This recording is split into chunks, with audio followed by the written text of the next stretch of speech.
My girlfriend and her daughter used me as an ATM for 10 years. I paid $40K for college and a $30,000 wedding. But when I saw the invitation and discovered they excluded me completely to feature the absent father who never paid anything, I cut the funding and the wedding was canceled. I'm 52 years old. I work as a financial consultant, and if someone had told me a year ago that I was going to be sitting here, alone in my house, without my girlfriend of 10 years or her daughter, I probably would have laughed in their face. But here I am. And the truth is, I need to tell this story because there are still people who think I'm the villain, when all I did was stop being the ATM for people who never valued me even a little bit. I met Sharon about 11 years ago. Maybe 12. I don't know. Time gets blurry sometimes. She had a daughter, Heather, who at that time would have been about 14 years old. And I was fascinated with Sharon from the first moment. She was charming, funny, and it seemed like she really cared about building something with me. Heather was a good kid too, or so I thought, a little shy at first, but eventually we started getting along well. They told me the whole story about the biological father, Dennis, who was basically a total disaster of a human being, came in and out of Heather's life when it suited him, never paid full child support, and always had some excuse for not being present at important moments. At first I didn't want to get too involved, because she wasn't my daughter and I didn't want to step on territory that wasn't mine. But over time, I grew fond of Heather and started seeing her almost as if she were my own daughter. Sharon moved in with me after 2 years of dating, and Heather came with her, obviously. I had a pretty big house, 3 bedrooms, good neighborhood, all paid off because I had worked hard my whole life and had made good investments. Sharon stopped working shortly after moving in, said she wanted to focus on the house and on Heather. And I was fine with that because I made enough to support all 3 of us without problems. Things were pretty normal for the first few years. Heather went to high school, got good grades, participated in some extracurricular activities, and I drove her everywhere because Sharon never learned to drive well and always had anxiety about it. I paid for everything, from clothes to school supplies, outings with friends, cell phone, internet, everything. I didn't mind, honestly, because I felt like I was building something with them, a real family. Dennis would show up from time to time, maybe 2 or 3 times a year, always with promises that he was going to be more present, but he never followed through. Heather always ended up crying after those visits because he would promise her things and then disappear again for months. When Heather was about to graduate from high school, we started talking about college. She wanted to study graphic design at a private university that cost a fortune, like $40,000 for the full 4 years, plus books, housing, food, all that. Sharon came to me with shining eyes, saying it would be incredible if we could help Heather fulfill her dream, and I, like an idiot, said yes.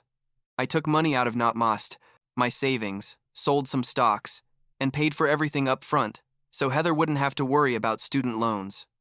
I also bought her a used but good condition car, a 2018 Honda Civic, so she could go back and forth from college without depending on public transportation. During those 4 years of college, I kept paying for everything. Car insurance, gas, maintenance, clothes, materials for her projects that sometimes cost hundreds of dollars, outings with friends, everything. Heather would come home on weekends and during breaks, and I was always there, asking her how things were going, helping her with her problems, listening when she needed to vent. Sharon wasn't working yet either, said she wanted to be available for Heather in case she needed anything. Though honestly, I don't know what Heather needed from her when I was the one doing everything. Dennis kept showing up sporadically, maybe once a year at that point, always with some story that things were going to change, that now he really had a stable job, that he was going to be more present. Heather always got her hopes up and always ended up disappointed. But for some reason I never understood. She adored him. She treated him like he was the perfect father who had just had bad luck in life, when the reality was he was a deadbeat who had never done anything for her. Heather graduated from college last year, in May, and I was proud. I'm not going to lie. I had paid $40,000 so she could have that degree, and seeing her cross the stage made me feel like it had all been worth it. Dennis showed up at the graduation, of course, in a wrinkled shirt and old shoes, but Heather lit up when she saw him and spent half the day glued to him, while I stayed in the background taking photos like I was a hired photographer and not the person who had made all of this possible. After graduating, Heather moved back in with us because she couldn't find work in her field. She said the market was tough, that she needed time to put together her portfolio, that companies weren't hiring. She always had an excuse. I told her it was okay, that she could take her time, and I kept paying for everything while she spent her days on her computer, making designs she never showed anyone or going out with friends. Then, like in October of last year, Heather came home all excited saying her boyfriend had proposed. I didn't even know the thing was that serious with this guy, but apparently they had been together for 2 years and he had decided it was time. Sharon was euphoric, crying with happiness, hugging Heather, and I was happy for her too, I guess. The boyfriend seemed like a good guy, worked in something related to technology, had a stable job, so I thought maybe Heather was finally going to have some stability in her life. A few days later, Sharon and Heather sat down with me and started talking about the wedding. They wanted to do it in August, like in 10 months, and they started showing me Pinterest ideas, places they had researched, dresses Heather wanted.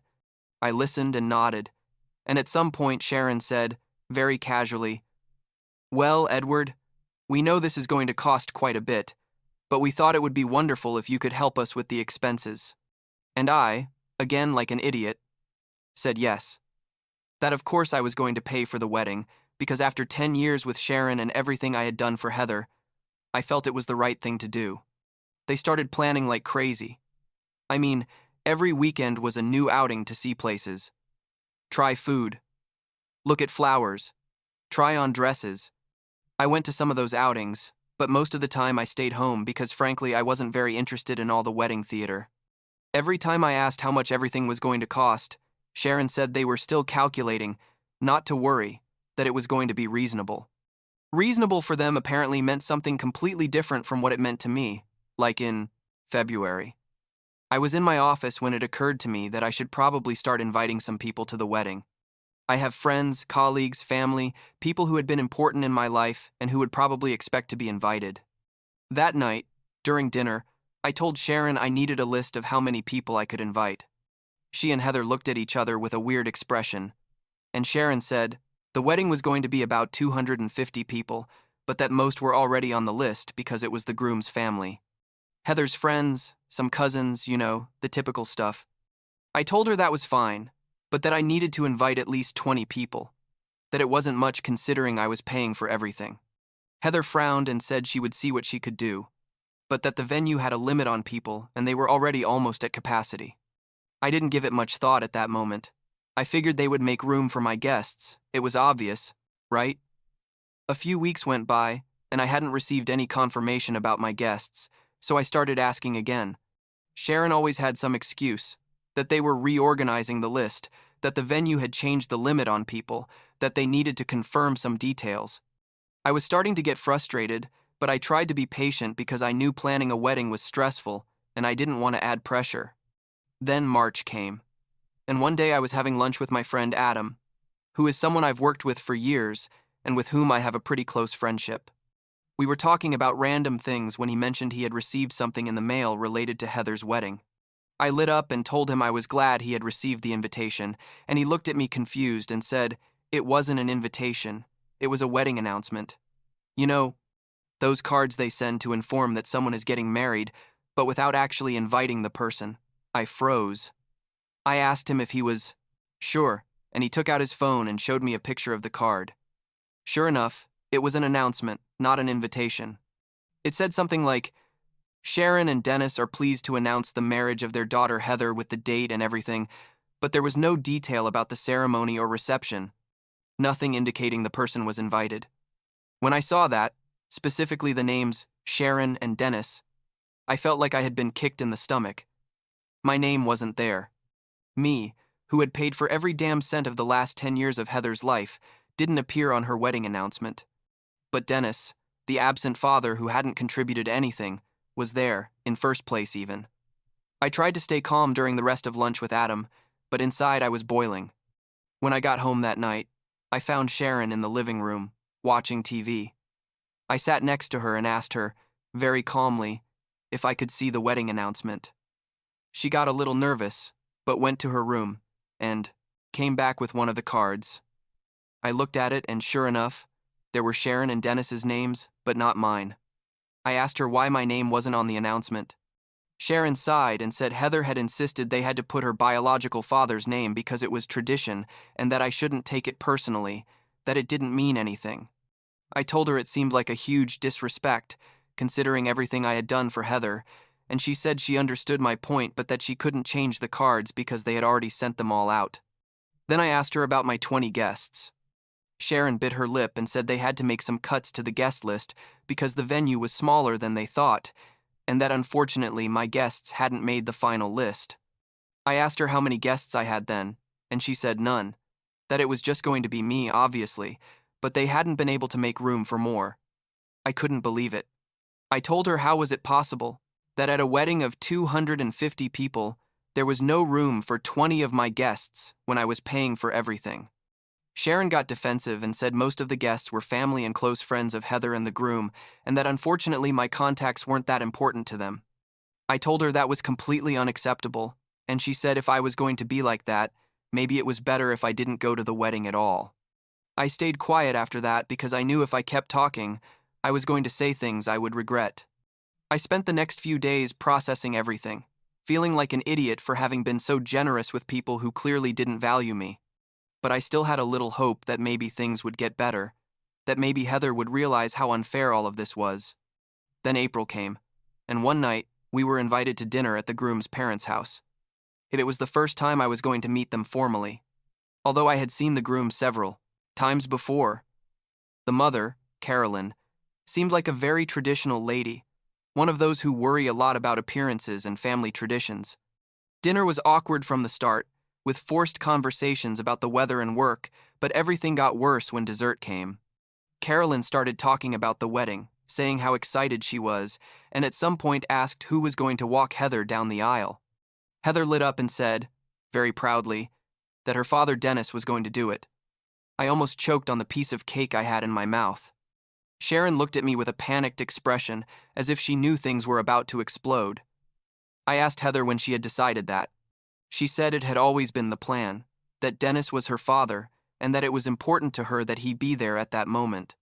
I told her I found it interesting, considering Dennis hadn't done anything for her in her entire life, while I had paid for absolutely everything, including college, the car, now the wedding. Heather turned pale and said it wasn't a competition, that Dennis was her father no matter what. Carolyn intervened and said something about how blood was more important than money, and I looked at her and told her I completely agreed. That blood was so important that I was going to let Heather's blood pay for her wedding. There was total silence at the table. Sharon grabbed my arm and told me not to make a scene, but I was fed up. I got up from the table, raised my wine glass, and said I wanted to make a toast.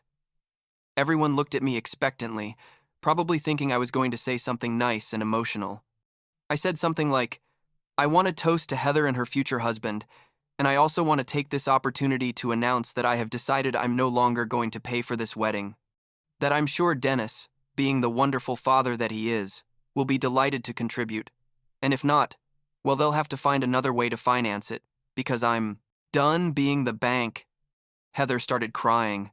Sharon yelled at me that I was being ridiculous. Carolyn said something about it being disrespectful, and the groom just stared at me with his mouth open. I put the glass on the table, grabbed my keys, and left. I drove home, feeling simultaneously like the worst person in the world and like someone who had finally regained some dignity. When I got home, I sat in my office and started making calls. I canceled the reception venue, which fortunately gave me back part of the deposit because there were still several months to go. I canceled the catering, the flowers, the photographer, the DJ, everything. Some places didn't give me my money back, but most did, and I recovered like $15,000 of the $20,000 I had already spent. I also went to the bank the next day and took all the money out of the joint account I had with Sharon, which was quite a bit because that's where I deposited my salary, and Sharon used that account for all household expenses. Sharon arrived about 3 hours after I had left the dinner, with Heather crying behind her. They found me in my office, and Sharon started yelling at me about how could I be so cruel, that I was ruining the most important day of Heather's life, that I was selfish and a monster. I told her very calmly that they could continue with the wedding if they wanted, but that I wasn't going to pay another cent, and that if Dennis was so important, he could take care of everything. Heather begged me to reconsider, saying she was sorry, that she hadn't wanted things to turn out this way, but I told her I had already made my decision. Sharon said, if I wasn't going to pay for the wedding, they had no reason to keep living with me. I told her that was fine, that they could leave whenever they wanted. She said they were going to pack their things and leave the next day, and I just nodded. That night I heard them packing, crying and talking quietly about how horrible I was. I didn't sleep at all, but I didn't feel bad either. I felt more like a relief, as if an enormous weight had been lifted off me. The next day, Sharon and Heather left, taking only their clothes and some personal items. And the car I had bought Heather they left in the garage because it was in my name, and Sharon didn't have her own car, so they called someone to pick them up. After they left, I changed all the locks in the house. Not because I thought they were going to come back to steal or anything, but because I needed to feel that this space was completely mine again. I spent the next few days cleaning the house, taking out all the things they had left, donating clothes, throwing out trash, basically erasing any trace that they had lived there. Like 2 weeks later, I got a call from a number I didn't know. I answered, and it was Dennis. I was surprised because I didn't even know how he had gotten my number, but apparently Sharon had given it to him. Dennis started with a super friendly voice, saying he had heard about the situation and that he wanted to talk to me man to man. I told him I was busy, but he insisted, so I let him talk. Dennis told me he understood. I was upset, but that I had to understand he was Heather's father and that it was natural she would want him at her wedding. I told him I completely agreed, and that's why I had decided he should pay for everything. Dennis laughed nervously and said he didn't have that kind of money, that he was going through a bad financial patch, but that maybe we could split the costs, that he could contribute $1,000 or $2,000. I told him no, that I wasn't going to put in another cent, that if he wanted to be at the wedding as the proud father, he would have to find a way to pay for it. Dennis started getting hostile, saying I was being childish, that I was punishing Heather for something that wasn't her fault, that I was an adult man and should act like one. I told him he was one to talk, considering he had been an absent father Heather's whole life. And then I hung up. A few days later, Heather called me. She started crying, saying everything was a disaster, that they didn't have money for the wedding, that her fiancé was considering canceling everything, that she didn't know what to do. She told me I was making things harder for her, that she had just wanted her father to be at her special day, that she didn't understand why I was being so cruel. I told her she had made her choices and now she had to live with the consequences. And then I hung up. Sharon sent me messages constantly for the next few weeks, alternating between pleas and threats. She said Heather was falling into a depression, that all this was my fault, that I had to do something. I ignored most of the messages, but eventually I received a physical letter at my house, handwritten by Sharon. It was long, like 3 pages, basically saying I had destroyed Heather's self-esteem, that she felt rejected and unwanted, that I was the only father figure she had really had, and that by withdrawing my support, I had made her feel worthless.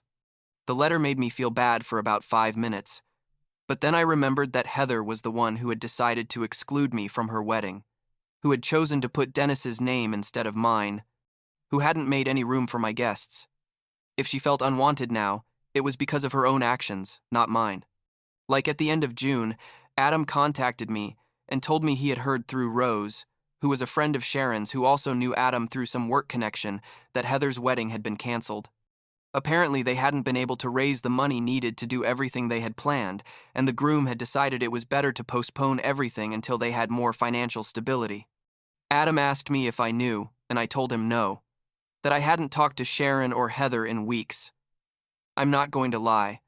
I felt a dark satisfaction hearing that, not because I wanted Heather to be unhappy, but because finally there were real consequences for her actions. She had spent her whole life being rescued, first by me and before by her mother, and now she finally had to face the reality that actions have consequences. Like 2 weeks after that, Sharon sent me a text saying she and Heather were moving to another state, that Sharon's sister had offered to let them stay with her while they found work and got established. The message ended saying, she hoped I was happy now that I had gotten them out of my life. I didn't respond. It's been a few months since then. the house feels empty sometimes. I'm not going to lie, but it also feels peaceful in a way I hadn't felt in years. I don't have to worry about someone else spending my money. I don't have to pretend I care about the family dramas of people who clearly never saw me as family, really. Some people, including Carolyn, who somehow got my number, have called me to tell me I'm a monster, that I abandoned Heather, that a real man would have endured the humiliation for love. But here's the thing. I gave 10 years of my life, hundreds of thousands of dollars, countless hours of my time, and sacrificed many things for Sharon and Heather. And in the end, when it came time for them to include me in a meaningful way in something important, they completely excluded me. They treated me like an ATM, not like family. And when the ATM stopped giving money, they weren't interested in me anymore. Do I feel bad sometimes? Yes, I guess I do. But I feel more relieved than anything else. I'm finally living my life for me, not for people who only wanted me for what I could give them. And that, honestly, feels pretty good.